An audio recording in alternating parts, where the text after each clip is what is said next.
Roma pasal 1 ayat 1 sampai dengan ayat 32, demikian firman Tuhan.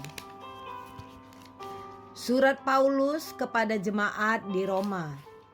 Salam dari Paulus, hamba Kristus Yesus yang dipanggil menjadi rasul dan dikuduskan untuk memberitakan Injil Allah. Injil itu telah dijanjikannya sebelumnya dengan perantaraan nabi-nabinya di dalam kitab-kitab suci, tentang anaknya yang menurut daging diperanakkan dari keturunan Daud, dan menurut Roh Kekudusan dinyatakan oleh kebangkitannya dari antara orang mati, bahwa ia adalah anak Allah yang berkuasa, Yesus Kristus Tuhan kita. Dengan perantaraannya kami menerima kasih karunia dan jabatan rasul untuk menuntun semua bangsa, supaya mereka percaya dan taat kepada namanya. Kamu juga termaksud di antara mereka, kamu yang telah dipanggil menjadi milik Kristus. Kepada kamu sekalian yang tinggal di Roma yang dikasihi Allah, yang dipanggil dan dijadikan orang-orang kudus, kasih karunia menyertai kamu dan damai sejahtera dari Allah Bapa kita dan dari Tuhan Yesus Kristus. Paulus ingin ke Roma. Pertama-tama aku mengucap syukur kepada Allahku oleh Yesus Kristus atas kamu sekalian, sebab telah tersiar kabar tentang imanmu di seluruh dunia. Karena Allah yang kulayani dalam segenap hatiku dalam pemberitaan Injil anaknya adalah saksiku, bahwa dalam doaku aku selalu mengingat kamu.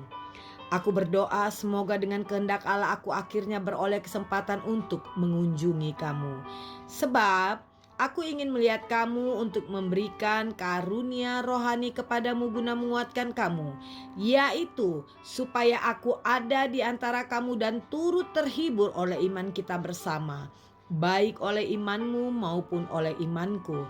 Saudara-saudara, aku mau supaya kamu mengetahui bahwa aku telah sering berniat untuk datang kepadamu, tetapi hingga kini selalu aku terhalang agar di tengah-tengahmu aku menemukan buah, seperti juga di tengah-tengah bangsa bukan Yahudi yang lain. Aku berhutang baik kepada orang Yunani maupun kepada orang yang bukan Yunani, baik kepada orang terpelajar maupun kepada orang tidak terpelajar. Itulah sebabnya aku ingin untuk memberitakan Injil kepada kamu juga yang diam di Roma. Injil itu kekuatan Allah. Sebab aku mempunyai keyakinan yang kokoh dalam Injil, karena Injil adalah kekuatan Allah yang menyelamatkan setiap orang yang percaya.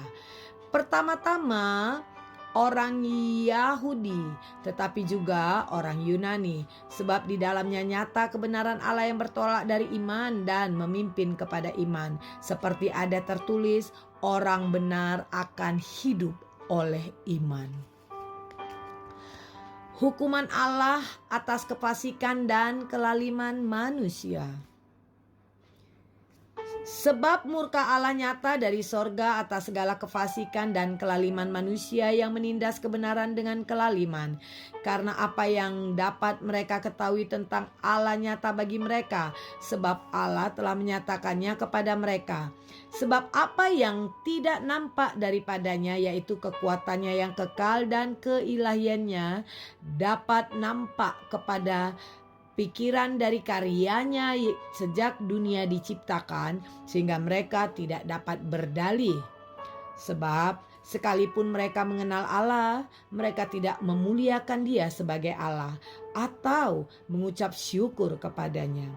Sebaliknya, pikiran mereka menjadi sia-sia dan hati mereka yang bodoh menjadi gelap.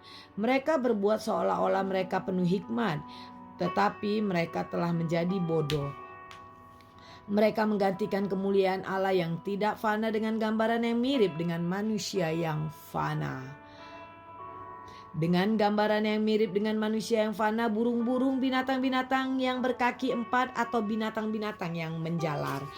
Karena itu Allah menyerahkan mereka kepada keinginan hati mereka akan kecemaran, sehingga mereka saling mencemarkan tubuh mereka.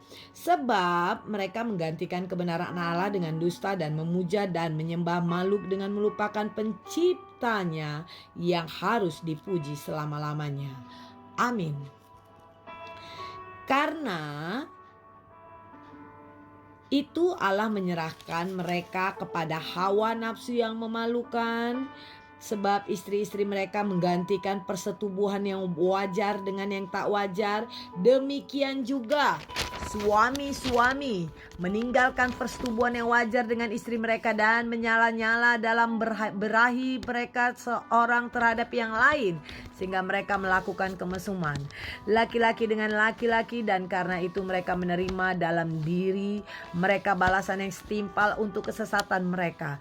Dan karena mereka tidak merasa perlu untuk mengakui Allah, maka Allah menyerahkan mereka kepada pikiran-pikiran yang terkutuk, sehingga mereka melakukan apa yang tidak pantas, penuh dengan rupa-rupa kelaliman, kejahatan, keserakahan, dan kebusukan, penuh dengan dengki, pembunuhan, perselisihan, tipu muslihat, dan kefasikan.